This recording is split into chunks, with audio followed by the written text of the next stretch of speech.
Good morning, beloveds. It is September 1st. It is a new month. So there's a lot to do today, starting with the preview of what September is. September is the month of expectancy. So he starts out this month with some quotes. The first two are from Ernest, so let's see what they are. Our expectation looks for a more complete manifestation of our own inner divinity. Evolution will bring this about, as it does all things. We are an unfolding principle of life, truth, perfect law, and action. We wait for a more complete unfolding of our inner life. Okay, that's Ernest Holmes. Our work will best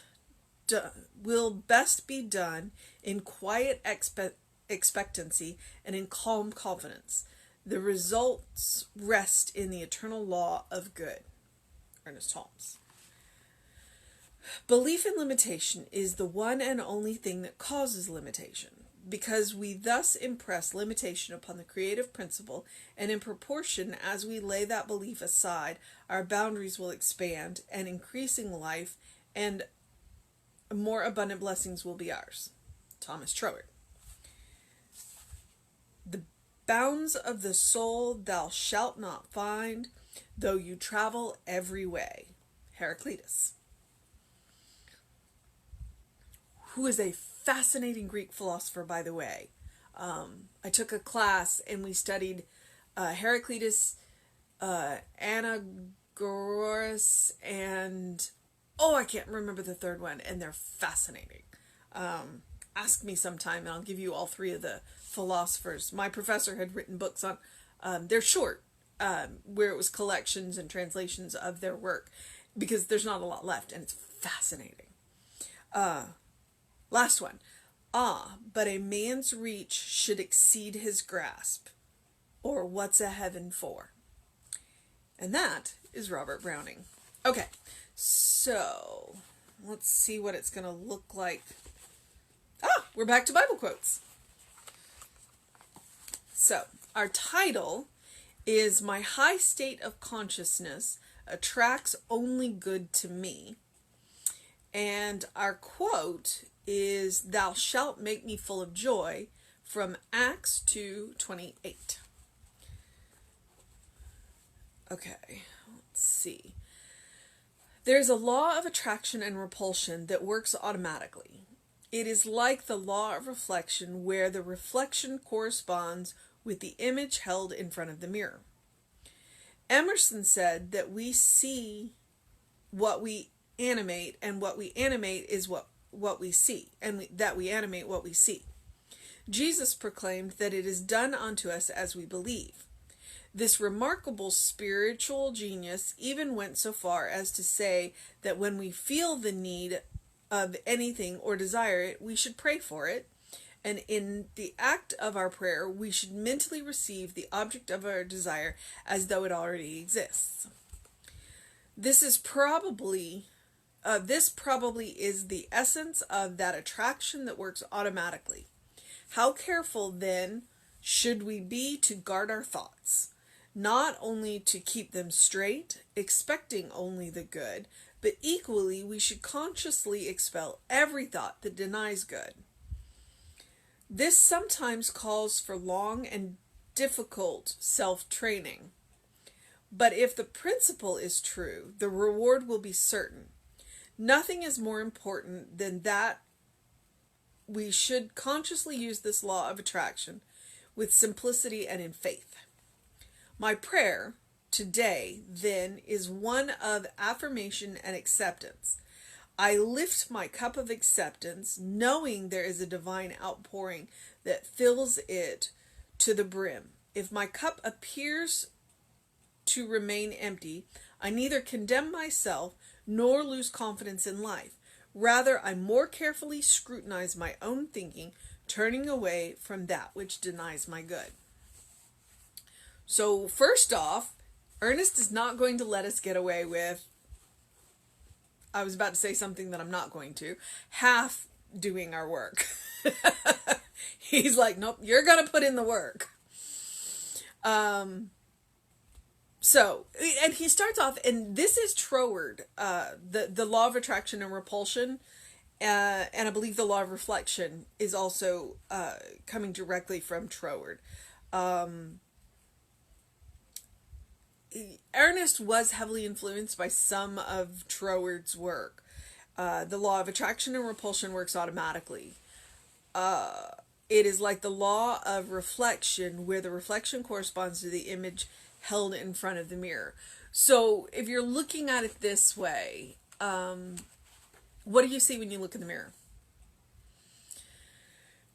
Are you constantly nitpicking yourself? Are you constantly seeing all the things that are wrong? Because then that's all you're going to see. And they're going to be magnified, which is not the reality. But when you look in the mirror and you look through the eyes of love, and you compliment yourself, find the things that you love, then you're going to see more of that. So, and the term what you resist persists. It's the same thing. Your will is going to go where your attention is. So if you want to attract good things, focus on good things. And if you want to push away things, take your attention away from them. Because the more you focus on what you don't want, the more likely you are to get it. Okay. And then he quotes Emerson, that we see what we animate, and what we animate is what we see. And Emma, not Emerson, but Emma said the same thing. It's like, if you're talking about yellow elephants, then you're going to see yellow elephants. Why not talk about the good? Why not focus on the good? Where your focus is, where your attention is, that's where your power is. And if you don't want to give power to something, then turn your attention away and find something else to focus on. Jesus proclaimed that it is done unto us as we believe. You can kind of see where people stand by the phrase, I hope you get what you deserve. If people are terrified by that, they've got work to do. And if people are like, yes, then they've done their work. So when somebody says to you, I hope you get what you deserve, is that fate or is that destiny? What do you believe? I believe in the good. So when people tell me, I hope you get what you deserve, I want what I deserve. I want good. And I want everybody else to have that sense as well. That when somebody says that to him, it's not a curse. This remarkable spiritual genius, here he's still talking about Jesus, even went so far as to say that when we feel the need of anything or desire it, we should pray for it. So if you feel like you want something or need something, go ahead and pray for it. Go ahead and ask for it. Because if you don't ask for it, the answer is always no. If you do ask for it, sometimes the answer is not yet. But you'll never get a yes if you don't ask. And then he follows it up. So 1, ask for it. And 2, in the act of our prayer, we should mentally receive the object of our desire as though it already exists. So when you ask for something, believe that you already have it. Act as if you already have it. Because that's where your power is. And so when you ask for something and you stated that you have it already and act as if, the universe is going to fall over itself to bring it to you. That's the way it works. As long as, that's the caveat, it is in the service of life. It is in the service of love. It is in the service of good. All right. The universe doesn't judge, though, so watch what you ask for. This probably is the essence of that attraction that works automatically. And here he's going, okay, now, here's where you got to weed your garden. How careful, then, should we be to guard our thoughts? Guard our thoughts. Watch where our attention goes. Watch what we say to each other, ourselves, and what we say to each other. Watch where our power is going. Are we leaking our power out to stuff that we don't want, or are we focusing our power on what we do want? Not only to keep them straight, but straight, expecting only the good. That's where we want to keep our thoughts. But equally, we should consciously expel every thought that denies the good. So when you have that negative thought, don't beat yourself up. Don't beat yourself up over that negative thought. We're human. We all have them. But then turn and focus on the thought that you do want. It's like, where's my eraser? Let me erase that one. This is what I'm going to put in its place. And honestly, the truth is you don't break habits. What you do is you replace habits. So it's the same thing with a negative thought. So if you have a negative thought, let it go. Acknowledge it and let it go. And then replace it with what you do want. Okay. Let's see. This sometimes calls for long, difficult self-training. Ernest doesn't acknowledge that often, but every now and again he admits that sometimes we have work to do. Sometimes we have work to do. And changing our mental mind, changing our mental state sometimes can be long and difficult work. But here's the good news. You don't have to do it by yourself. You do not have to do it by yourself. We've got books. We've got videos. We've got, all of the Science on Minds churches are online now. We've got practitioners. So if you are working on something and changing that then, reach out for the resources because we're here. We're here. We are absolutely here. It's part of the reason why I do this in the morning. Although I do this as much for me as for you. But the principle is true. The reward will be certain. Nothing is more important than that we should consciously use this law of attraction with simplicity and in faith. So, consciously use this law. He's a big one. It's like, know what you're doing. Know what you're thinking. Know what you're asking for. And believe that you'll get it, which is the simplicity and faith. Don't plan it down to the detail. Don't specify it out of possibility. That's simplicity. But have the faith that you will get it. So, my prayer today then is one of affirmation and acceptance.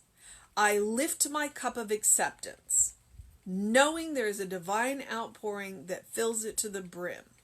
Okay, so just a fun exercise, especially for all the art people. Create your cup of acceptance. Whatever medium it would be to you, like draw it, or if you do pottery, create one, decorate it, call it what it is. Make it as beautiful or as simple as you want. Create your cup of acceptance and put it somewhere where you see it every day. And then when you're ready, change your cup of acceptance. Make it bigger. Make it more ornate. Make it more simple. Whatever your visualize your cup of acceptance so that you see it every day and you remember that you have a cup of acceptance and that the good, the law, the spirit is going to fill it up every day, at every moment. And he says, if my cup appears, notice how he uses that word, appears to remain empty, because it's not empty. But if it appears to remain empty, I neither condemn myself nor lose confidence in life. Don't beat yourself up. Don't lose your confidence. Rather, I more carefully scrutinize my own thinking, turning away from that which denies my good. And that's what I would call weeding my garden. If you think of your thoughts as a garden, where are your weeds? Where are your flowers? And what are you watering? And what are you fertilizing? Because we do. We need to periodically get in there and rip the weeds out.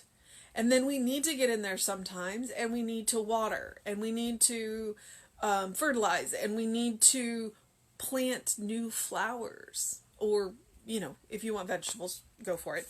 Far be it for me to dictate what's in your garden and what's good to you. But our mind, our thoughts are a garden. And we need to do... And gardening may not be the best metaphor. My dad was a really good gardener. His flower gardens were always amazing. It was pleasure for him to get in there. And so ideally, when you are working through your thoughts, it's a pleasure, where you read uplifting stuff and you watch uplifting stuff and you weed your garden and you plant new flowers and you plant new, plants, and you water them and you love them and you fertilize them, and then you pull out the weeds.